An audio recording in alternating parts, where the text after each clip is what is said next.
Cape Town Syndicate, inspired by true crime stories.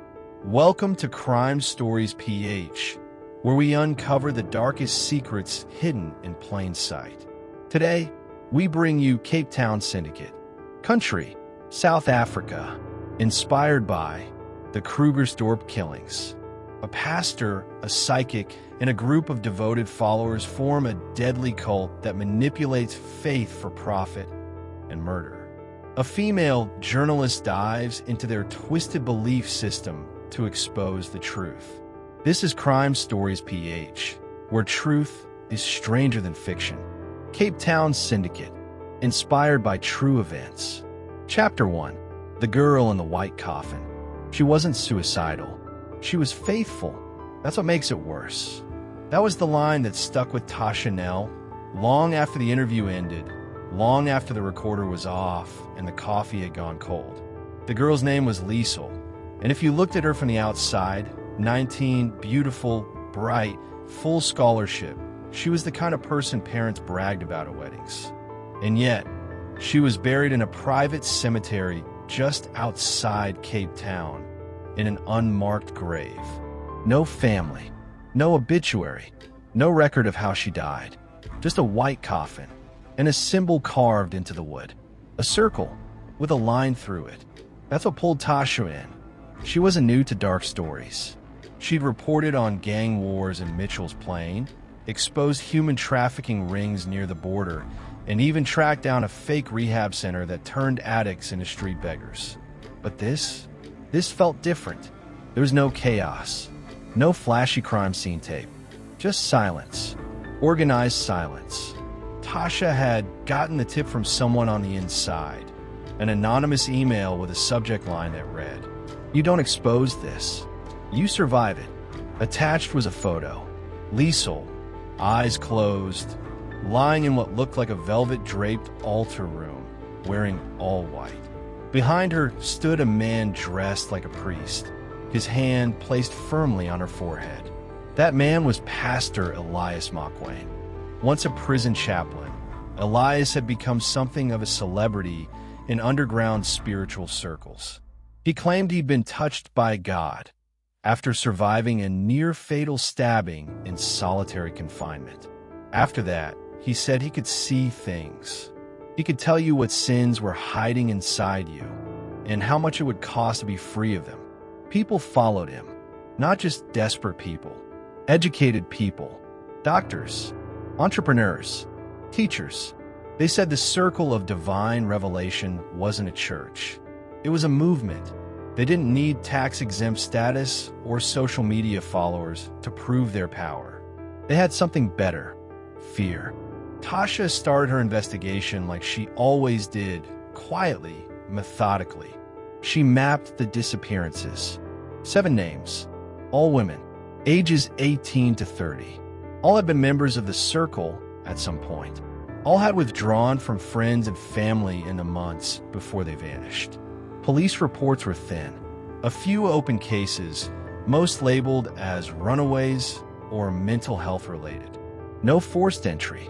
No blood, no obvious signs of crime. But all of them had one thing in common. They had once sought spiritual healing from a woman named Raina. She wasn't a licensed therapist. She wasn't a church official. She called herself a seer, and she had a reputation for knowing things she shouldn't. I went to Raina for help sleeping. She told me about my brother's suicide. The thing is, I never told anyone about that. Not even my parents. Testimony from a former cult member, name redacted. Raina was calm, too calm. She didn't flinch under questions. She said she spoke to the spirit directly. And when people came to her broken, grieving, addicted, insecure, she had answers. Answers that cost anywhere from 1,000 to 10,000 Rand. Sometimes more. What started as counseling sessions became something else entirely. Initiations. They weren't public. They weren't filmed. But Tasha tracked down someone who survived one. Let's call her Thuli. Thuli was 24, a former university student who dropped out after her best friend died. She said Raina and Elias convinced her that the death wasn't random. it was spiritual punishment. They promised protection, power, but the deeper she got, the more it felt like blackmail. They'd make her confess her darkest moments in front of the group, then keep the tapes, just in case. And then came the final test. They told her, "You must let go of your old life." That means letting go of someone who still holds power over your soul. For her, it meant cutting ties with her only sister. For someone else, it meant more.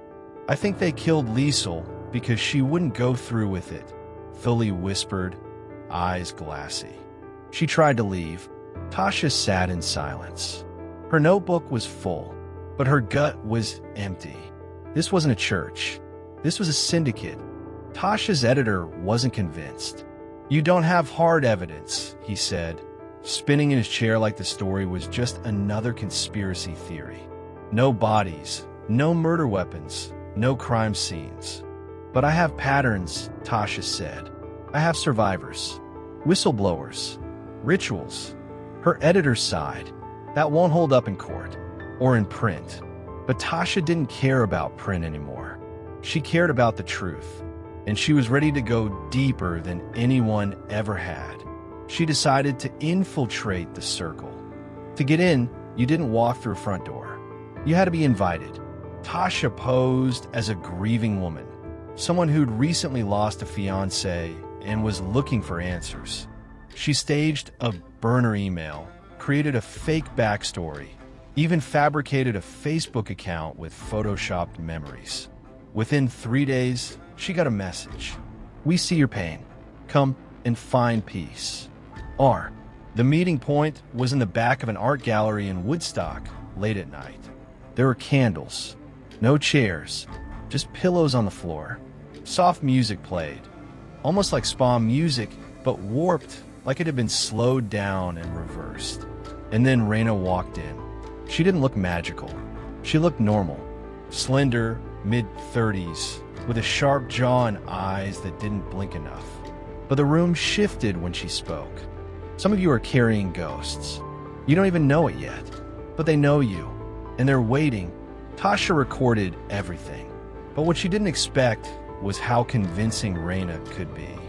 She knew things about people in the room, intimate details, family trauma, even medical conditions.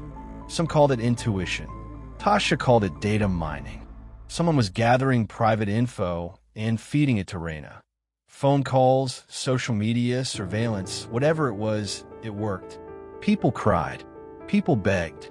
And Tasha, for the first time, felt a twinge of something she didn't expect. Fear. At the end of the session, Raina pulled her aside. "You have a shadow on your spirit," she said. "It's not from the man you lost. It's older. It's generational." Tasha froze. That was part of her fake backstory, a lie she'd made up for the character she was playing. And yet, Raina said it, with certainty. "You'll need cleansing," Raina continued. "We'll begin next week. But once you start, there's no turning back." Tasha's smile nodded. Inside, her blood turned cold. She wasn't just reporting anymore. She was in.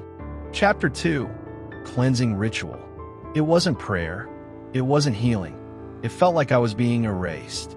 Tasha returned to the warehouse chapel the next week, nerves hidden behind a mask of curiosity. She carried only a hidden mic, a blank notebook, and a whisper of fear in her chest. Inside, the setup had changed. No velvet, no soothing music, just darkness, incense, and rows of people dressed in white, heads bowed. She was handed a robe, also white, linen, almost ceremonial. "Strip and cleanse," a woman instructed, gesturing toward a tinted area with bowls of water and oils. Tasha obeyed. She was playing a part, after all. The woman rubbed crushed herbs into Tasha's skin. Rosemary, rue, myrrh. Then she leaned in and whispered, "Tonight, the spirit will test you." What followed wasn't dramatic.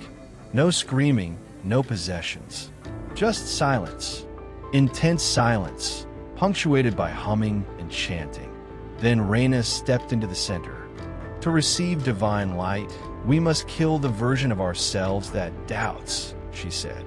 One by one, participants walked to the front and whispered confessions into a large ceramic bowl filled with black sand.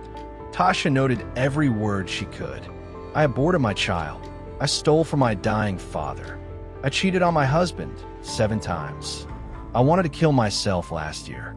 No judgment, no response, just nods from Raina. Then, a sharp slash across their palm with a ritual blade, a few drops of blood onto the sand.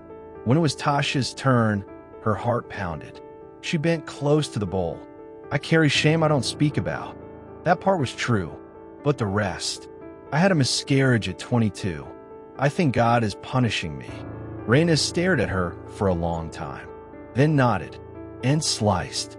Behind the blessings, the business model. Back home, bandaged and shaken, Tasha typed everything into her encrypted notes. What struck her wasn't the bizarre ritual. It was how calculated it all was. This wasn't chaos. It was infrastructure. She found that members were encouraged to contribute after every session. Not donations, not tithes, but investments in what Elias called divine futures. It worked like a spiritual pyramid scheme. New members had to take faith steps that cost real money. Fees for spiritual audits, healing oils, protection symbols, even curse reversal sessions that ran upwards of 20,000 Rand. Some of these payments were routed through shell companies. Others directly into cryptocurrency wallets linked to offshore accounts. Elias even ran a mentorship group for elite disciples. You had to pay our 100,000 just to be considered. It was organized, smooth, global. Through leaked invoices and hacked email dumps from a whistleblower, Tasha traced transfers to the UK, Dubai, and the Philippines. That's when a global red flag went up. In Manila, a young woman was found dead in a hotel bathtub, surrounded by candles. Her diary entry read, Raina said this was the final door. Tasha discovered the woman had attended circle retreats online. She'd never even met Elias or Raina in person, yet still believed in them enough to end her own life for ascension. That's when it hit Tasha. This wasn't just a Cape Town cult. It was international indoctrination, spread through encrypted Zoom rooms and digital discipleship groups. They sold salvation like a product, packaged trauma, monetized pain, and behind it all, Raina and Elias. Tasha reached out to a digital forensics analyst to trace Raina's IP during the group calls. What they found chilled her to the core. Multiple user IDs were being controlled by a single device. Raina had been pretending to be other guides the whole time. It was psychological puppetry. Create multiple voices. Feed the same doctrine. Make it feel like a movement. The control was absolute. At her next session, Tasha asked Raina directly, "What happens if someone breaks the vow?" Raina smiled, then turned to the group. "Once your soul has been prepared for light, walking back into darkness will destroy you. That's not a threat. That's the nature of the spirit. The body may survive, but the mind won't."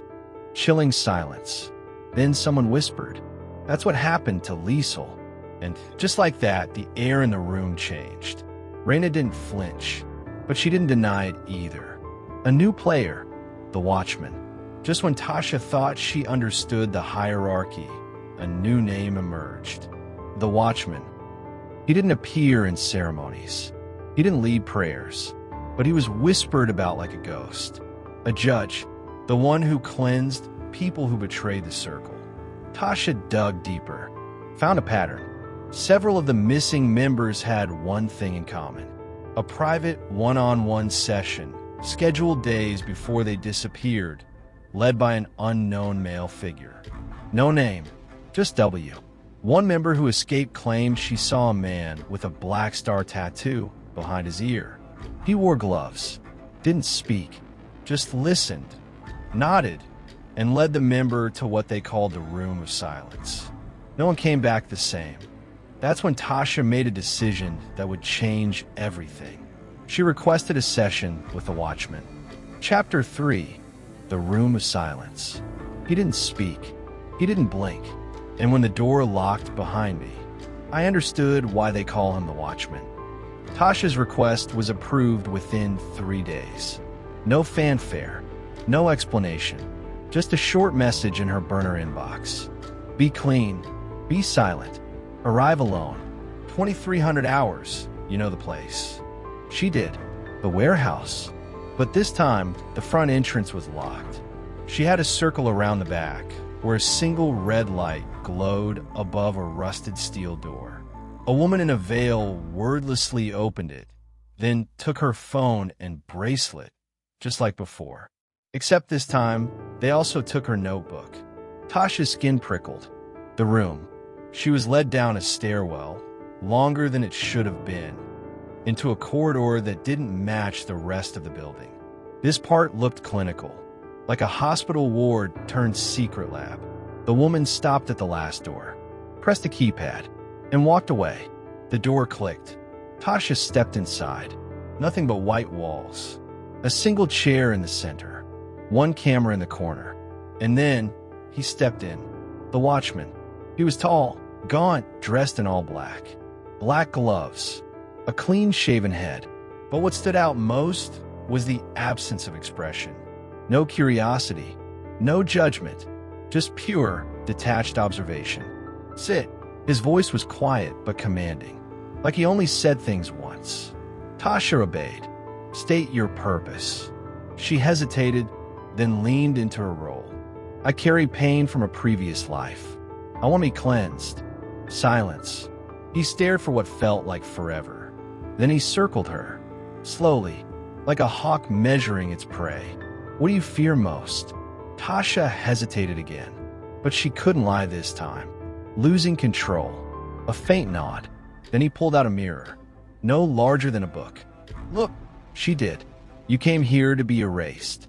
But first, you must meet the version of yourself you've buried. Suddenly, 2 floodlights flickered on from the ceiling. The door locked with a loud metallic click. Confession or collapse. The watchman never raised his voice, but he pressed, with questions that cut deeper each time. Have you ever used someone's pain to feed your ego? Have you ever loved someone because they were broken? If the world saw your worst moment, would they still call you good? Tasha deflected at first. She wasn't here to be psychoanalyzed. But the longer she sat under those lights, the more the air shifted. It became heavy, like the room was pushing in on her mind. Then he said, Liesel answered wrong. The name hit her like a slap. She said she was loyal, but her eyes told the truth. He leaned closer, the smell of antiseptic on his gloves. Liesel wanted to leave. She believed we'd never know. She believed Faith had a back door. Tasha's chest tightened. Where is she? She asked. He smiled. With the spirit now. Unless would you like to see her last test? He tapped a remote. A hidden wall panel opened. Inside, a monitor. He pressed play. The grainy footage showed Liesel in the same chair. Same lights. Same room. But she was trembling. She begged. I won't leave. I swear. Please, I just need just a break, just space. Then came Raina's voice. From off-screen. If your soul rejects the circle, it will shatter. We're not punishing you, Liesel. We're setting you free. The camera shook slightly, like someone behind it was losing control. And then, the screen went black. Tasha couldn't breathe. She looked at the watchman. Is she dead? He didn't answer. Back to the surface. When Tasha finally exited the room of silence, hours had passed. She walked like a ghost. Outside, the air felt unreal. Cars zoomed by, and the city moved like nothing had happened underground. But something had changed. Tasha had seen the heart of the circle. It wasn't about religion, or healing, or even money. It was about control. The watchman wasn't just an enforcer. He was a reprogrammer, breaking people down until the only thing left was obedience. She needed proof, more than just a memory of a video. The escapee, Through a private online support group for cult survivors, Tasha tracked down Keisha McCona, a former Circle member who had fled in 2022. Keisha was hesitant, paranoid, but she agreed to meet. They said I was contaminated by the world, Keisha said, nervously twisting her ring. I thought they were healing me, but every session chipped away at who I was. She had scars on her arms, tiny puncture marks. They called it soul sedation. It wasn't drugs. It was injections of something, I don't even know, but it made me forget entire days. Tasha asked about Liesel. Keisha flinched. Liesel wasn't supposed to go into the room. She was a favorite, but she started asking too many questions. She paused, eyes darting toward the window. One night we heard screams. Not just hers, others, like there were more rooms. Tasha's heart sank. The Circle had built a system of silence. Not just psychological control, but chemical sedation. And maybe worse. The firewall fails. Back home, Tasha encrypted her notes, backed up her recordings, and called her editor. But before she could send anything, her laptop froze. Then, unauthorized file detected. Access locked. Her phone buzzed next. Blocked number. No voicemail. Then another. You asked to see the truth. Now you carry it. Be careful what you do next. Chills ran down her spine. They knew. Chapter 4, Ghosts in the Code. They thought they could erase me with silence. But I didn't come for faith. I came for the receipts. Gone in one click. Tasha stood over her laptop as the screen turned to static. Her fingers hovered over the keyboard, frozen. Her phone buzzed again. Unknown. Last chance to choose silence. Turn back. Or disappear like the others. That's when she knew they weren't just watching her. They were inside everything. She snatched her backup drives, ripped out her SIM card, and powered down every device in her apartment. Then she packed a bag. Disappearing act. Cape Town was no longer safe. Tasha made a silent exit at dawn. No goodbye to her team. No public trail. She flew under a fake name, using a digital nomad visa she'd gotten 6 months ago, for another story she never published. Destination: Lisbon, Portugal. Why Lisbon? Because someone owed her a favor there. And he was the kind of guy who didn't ask questions. Just cracked open encrypted nightmares. The hacker priest. His name was Andre Valente, former cybercrime investigator turned recluse. Long hair, sarcastic. Once shut down a human trafficking ring in Moldova using only metadata and Google Earth. Tasha had covered his story years ago. Now she needed his skills. You look like you got hit by a memory stick full of demons, he said, letting her into his one-bedroom flat. Something like that, she replied.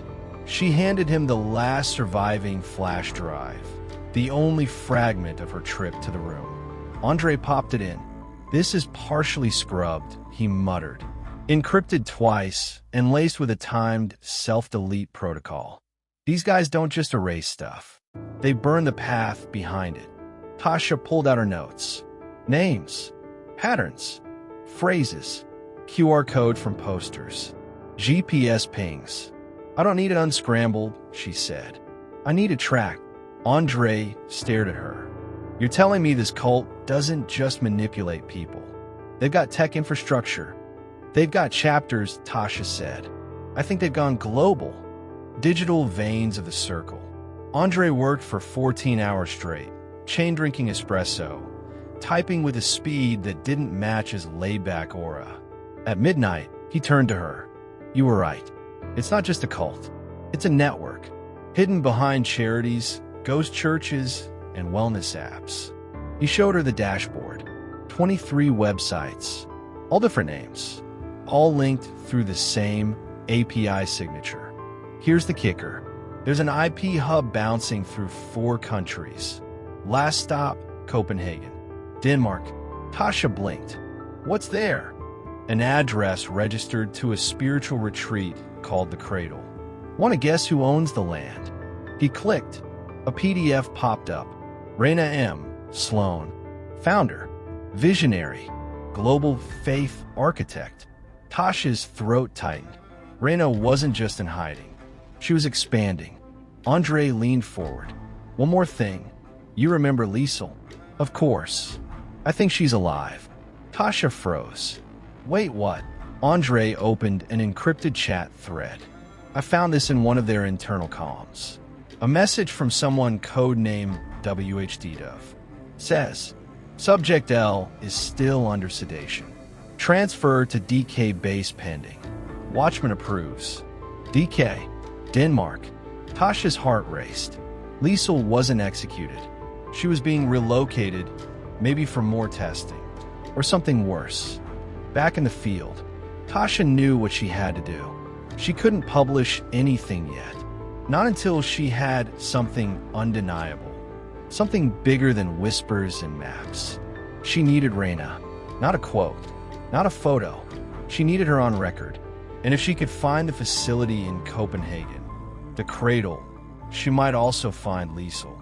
Andre gave her a burner phone, new credentials, and a backup identity. A wellness vlogger named Nora Kane. If you're caught, he warned, they'll make it look like you overdosed on herbal detox pills or drowned during a self-healing bath ritual. Don't let them stage your ending. I won't, Tasha said. This time, I'm filming the whole show. The cradle. 2 weeks later, she arrived in Denmark. The facility was tucked in a forest an hour from Copenhagen, surrounded by fences, security cameras, and serene silence. It looked like a resort spa, but the air was wrong. Too quiet, too curated. The guests all smiled the same way. Too wide, too disconnected. She checked in under her alias and spent 3 days pretending to journal about alignment and gratitude. But on the fourth night, she found it. Behind the spa, past the garden, was a metal door marked Authorized Personnel Only. She waited until midnight. Then she picked the lock. Beneath the cradle was an entire research wing. Tasha filmed everything. Labs, 4 stands, meditation pods wired with electrodes, and files labeled behavioral harmonization trials. Then she saw her, Liesel, strapped to a reclining chair, eyes half closed, tubes running into her arm. Liesel, Tasha whispered, shaking her. It's me. Tasha. Liesel blinked slowly. Too loud, too bright. Tasha began disconnecting her. Panic surged in her chest. She didn't have time. A door slammed above. Voices. Tasha threw Liesel's arm over her shoulder and dragged her through the hallway, dodging cameras and slipping past a laundry cart. Somehow, they made it out the back gate. Tasha flagged a passing service van and shouted in Danish. Emergency.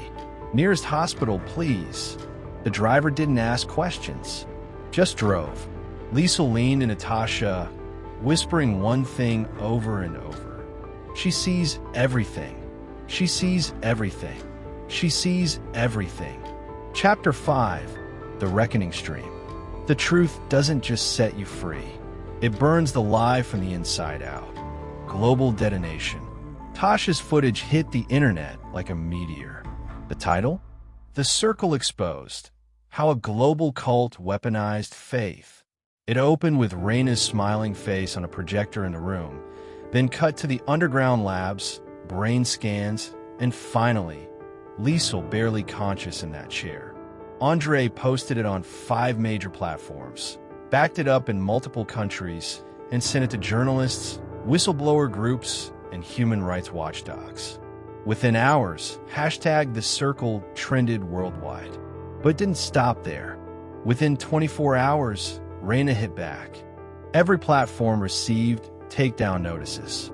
The Circle's lawyers filed lawsuits across 3 countries. Tasha's face was plastered on wanted for digital terrorism posts in religious communities. She was labeled an anti-faith extremist. Raina's PR team claimed the footage was AI manipulated.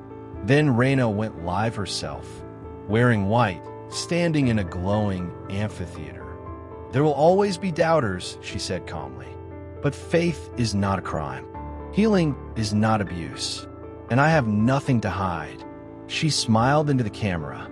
But let them come. The truth is light. And we are the dawn. Tasha knew what she was doing. This wasn't damage control. This was war. Liesel slowly regained clarity after a week of detox in a safe house near Ghent, Belgium. Her mind had been drugged, twisted, and reset more than once. But she remembered enough. They weren't trying to brainwash us, she told Tasha. They were trying to upload us. What do you mean? Tasha asked. Liesel slid a note forward, handwritten, shaky. The Godhead Project. Spiritual AI interface. Raina wasn't just running a cult. She was building an AI god. Andre confirmed it. The Circle had partnered with a private AI lab in Estonia. They weren't just collecting brain data. They were mapping belief systems, rituals, emotional triggers, and obedience loops, then feeding it into a machine. The result? A neural network designed to mimic spiritual presence. It could speak, respond, even forgive. They called it Divina. They want people to worship something they can control, Tasha said. Worse, Andre muttered. They want people to think it's listening. Tasha opened the last file Liesel had smuggled out in her blood pressure cuff. A digital schedule labeled Ascension Protocol. At the top, one date. April 17th, global launch of Divina 1.0. That was tomorrow. She had one shot to stop it. Tasha set up a mobile studio in a van outside Brussels, running off satellite backup. At exactly 7 p.m. Greenwich Mean Time, she hit go live. No intros, no theme music, just her. My name is Tasha Elamine. I'm a journalist, and this is the story I wasn't supposed to survive. She played raw footage. She showed Raina's labs. She aired audio of Raina saying, "People crave submission. We're giving them purpose. For a price." She dropped receipts, the foundation's bank records, the list of faith centers laundering money, and Divina's early beta responses, cold, calculated, eerily manipulative. Then came a mic drop. This isn't just about a cult. This is about control. Because when you program belief, you delete freedom. The live stream peaked at 3.6 million viewers. Mirror sites popped up. Celebrities began reposting it. Religious leaders split, some defending Raina, others calling for immediate investigation. Interpol flagged the cradle. The Estonian lab shuttered in an hour. Then, Raina responded. The final confrontation. From an undisclosed location, Raina posted a video. It showed her walking through an empty cathedral. You call it manipulation. I call it evolution. She stopped, turned to the camera. Do you think exposing us changes anything? The people who need hope will still come. And now, they'll come angrier. Her eyes flared with something Tasha hadn't seen before. Desperation? Or something darker? You tore open the veil, Tasha. Now you'll have to live with what crawls out. The screen cut to black. The circle fractured. Some branches disbanded overnight. Others doubled down, rebranding, hiding deeper. Raina disappeared. Her accounts drained. Her last known flight left Zurich under a fake name. But Tasha didn't stop. She released every file to public archives. She gave TED Talks, or a book. Her voice became the voice warning against faithware, apps, cult bots, digital prophets. Liesel started a recovery group for former cult victims.